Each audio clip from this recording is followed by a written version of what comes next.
Baik, Assalamualaikum warahmatullahi wabarakatuh.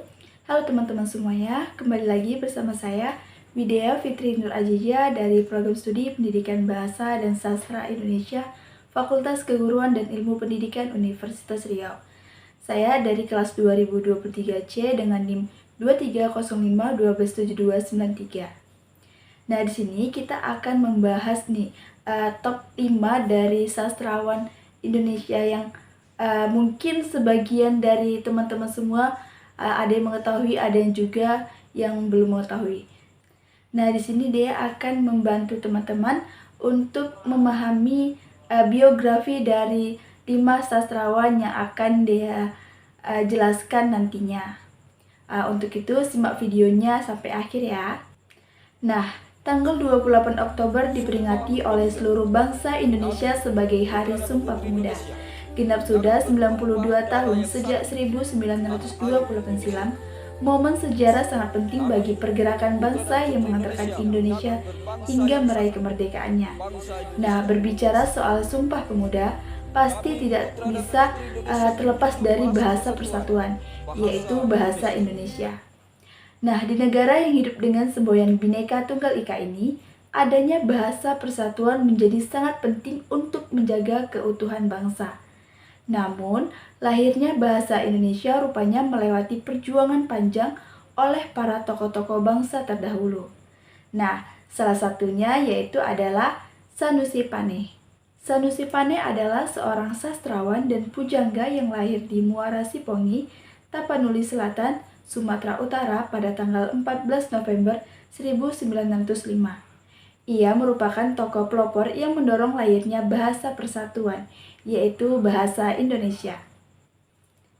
Nah, Sanusi Pane mengawali pendidikannya di HIS di Padang Sidempuan dan Tanjung Balai. Setelah itu, ia melanjutkannya ke ELS di Sibolga dan kemudian melanjutkannya lagi ke Mulo di Padang dan Jakarta. Ia lulus dari Mulo pada tahun 1922.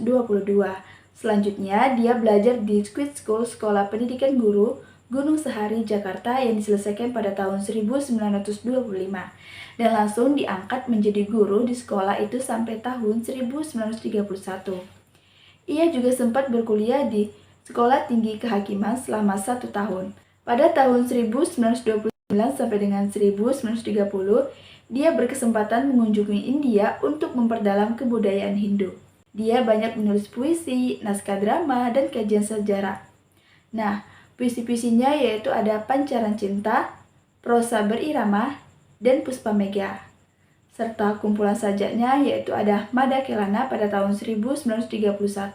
Serta dramanya yaitu ada Air Langga pada tahun 1928, ada Enzame Groduslup pada tahun 1929, ada Kertajaya pada tahun 1932, ada Senggalaning Majapahit pada tahun 1933, ada Manusia Baru pada tahun 1940, dan ada Sejarah Indonesia pada tahun 1942, Bunga Rampai dari Hikayat Lama pada tahun 1946, ada Indonesia Sepanjang Masa pada tahun 1952, serta penghargaan pada tahun 1969, Sanusi Pane mendapatkan hadiah sastra dari pemerintah Indonesia. Nah, sastrawan yang kedua yaitu ada Nirwan Dewanto. Nirwan dilahirkan di Surabaya, Jawa Timur pada tanggal 28 September 1961. Saat masih di SMA, dia sudah menulis banyak sekali puisi. Karya-karyanya yang diterbitkan di majalah antara lain Kuncung dan Kartini. Nah, Nirwan kuliah di Institut Teknologi Bandung di Bandung, Jawa Barat dari tahun 1980 sampai dengan 1987 dan mulai dikenal sebagai aktivis mahasiswa Prodekromasi yang memimpin Gerakan Apresiasi Sastra atau GAS ITB tahun 1984. Nah, sebelum komunitas tersebut dipimpin oleh Fazrul Rahman pada tahun 1985 dan Kurnia Effendi pada tahun 1986. Setelah meraih gelar sarjana geologi, kemudian dia berpindah ke Jakarta. Ia adalah alumni dari program residensi International Writing Program tahun 2007 di Universitas Loa. Ia adalah seorang budayawan terkemuka yang dikenal sebagai kurator dan pelaku seni rupa, penyair, penulis esai kritik sastra, aktor, dan aktivis yang berasal dari Indonesia. Ia adalah penerima penghargaan Ahmad Bakri 18 2022 untuk kategori sastra. Pada tahun yang sama, Nirwan menghasilkan karya antologi puisi buku cacing. Pada tahun 2010, Nirwan menghasilkan antologi puisi yang berjudul Buli-Buli 5 Kaki yang Kembali, memenangkan Kusala Sastra Katulistiwa 2011 kategori puisi. Ia juga dikenal karena perannya sebagai Albertus Sugijapranata dalam film biografi Sugija yang dirilis pada tahun 2012. Dalam film biopik Sugija yang disutradari Garin Nugroho. Nah, karya buku-bukunya yaitu ada Kebudayaan Indonesia yaitu Pandangan pada tahun 1991, ada Senjakala Kebudayaan pada tahun 1996, ada Buli-Buli 5 Kaki pada tahun 2010, ada 1,5 Mata-Mata pada tahun 2016, ada Buku Merah pada tahun 2017, ada Buku Jingga pada tahun 2018, ada Kaki Mak Kata pada tahun 2020, dan ada Dua Marga pada tahun 2022. Nah, sastrawan yang ketiga yaitu ada Toto Sudarto Bachtiar. Toto Sudarto Bachtiar adalah seorang penyair dasawarsa pada tahun 1950-an yang diperkenalkan pertama kali oleh H.B. Jassin dengan sajaknya yaitu Ibu Kota Senja. Penyair yang dikenal dengan dua kumpulan sajaknya yaitu Suara pada tahun 1956 dan memenangkan hadiah sastra BMKN pada tahun 1957, dan kumpulan sajak keduanya yaitu Yai Etsa pada tahun 1958. Nah, Toto Sudarto Bachtiar lahir di Palimanan, Cirebon, Jawa Barat pada tanggal 12 Oktober 1929 dan meninggal pada Selasa 9 Oktober 2007 di rumah salah satu seorang pamilinya di Cisaga, Ciamis, Jawa Barat. Nah, beliau menempuh pendidikan di HIS di Banjar, Ciamis, Kultura School atau Sekolah Pertanian di Tasikmalaya pada tahun 1946, Mulo di Bandung pada tahun 1950, dan terakhir pernah kuliah di Fakultas Hukum UI pada tahun 1950 sampai dengan 1952 Jakarta. Nah, selain dikenal sebagai penyair yang kuat pada tahun 1950-an, beliau dikenal sebagai penerjemah yang baik. Penguasaannya terhadap bahasa Belanda dan Inggris menjadi modalnya untuk berkenalan dengan sastra dunia yang kemudian ia terjemahkan. Nah, karya terjemahannya antara lain yaitu Pelacur, drama terjemahan karya Jean Paul Sartre pada tahun 1954, ada Sulaiman Agung, terjemahan karya Harold Bloom pada tahun 1958, ada Bunglan terjemahan karya Anton Chekhov pada tahun 1965, ada Bayangan Memudar, novel Breton Denis yang diterjemahkan bersama Sugiyarta Sriwibawa pada tahun 1975.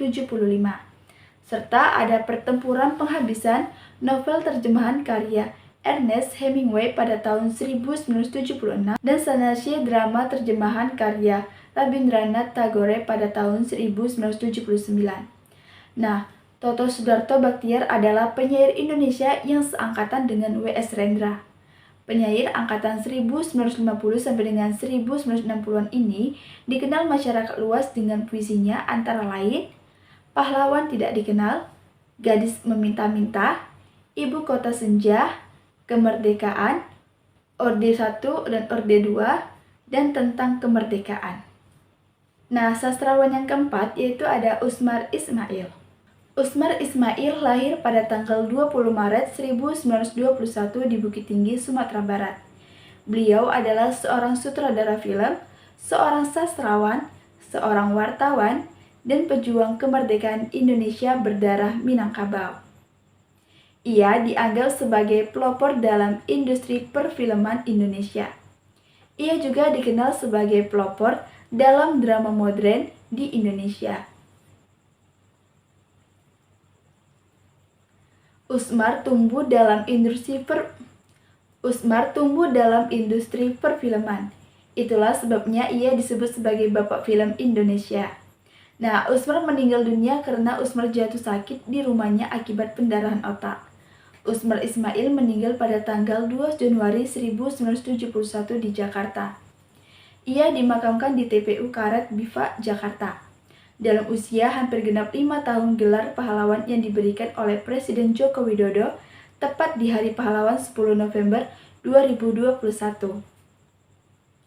Nah, Usmar menempuh pendidikan di HIS Batu Sangkar, lalu melanjutkannya ke Mulo Simpang Haru Padang, dan kemudian ke AMSA Yogyakarta yang sekarang menjadi SMA Negeri 1 Yogyakarta.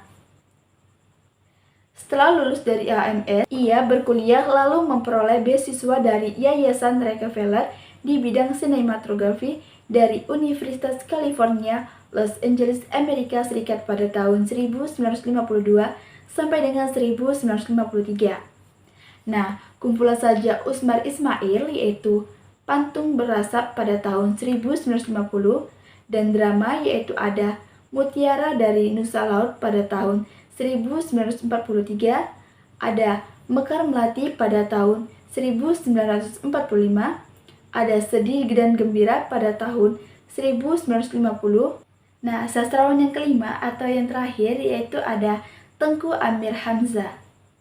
Tengku Amir Hamzah Pangeran Indra Putra atau lebih dikenal hanya dengan nama penanya yaitu Amir Hamzah, lahir pada tanggal 28 Februari 1911 dan wafat pada tanggal 20 Maret 1946. Beliau adalah sastrawan Indonesia angkatan Pujangga Baru dan pahlawan nasional Indonesia. Beliau lahir dari keluarga bangsawan Melayu Kesultanan Langkat di Sumatera Utara. Ia dididik di Sumatera dan di Jawa. Nah, Amir adalah putra bungsu dari Wakil Sultan Tengku Muhammad Adil dan istri ketiganya. Tengku Muhammad Adil merupakan wakil sultan untuk Luhu, Langkat Hulu yang berkedudukan di Binjai. Nah, berdasarkan silsilah keluarga Istana Kesultanan Langkat, Amir Hamzah adalah generasi ke-10 dari Sultan Langkat. Kepastian tanggal Amir diperdebatkan. Tanggal resmi yang diakui oleh pemerintah Indonesia adalah 28 Februari 1911, tanggal yang digunakan Amir sepanjang hidupnya. Namun, kakaknya Abdullah Hud menyatakan bahwa Amir lahir pada tanggal 11 Februari 1911. Nah, Amir kemudian mengambil nama kakeknya yaitu Tengku Hamzah sebagai nama keduanya. Nah, sehingga ia disebut sebagai Amir Hamzah. Amir Hamzah sejak kecil atau dari kecil biasa dipanggil dengan sebutan Tengku Busu atau Tengku yang bungsu. Said Hosni, sahabat Amir pada masa kecilnya, menggambarkan bahwa Amir adalah anak manis yang menjadi kesayangan semua orang. Nah, sangat menarik ya latar belakang sastrawan yang satu ini.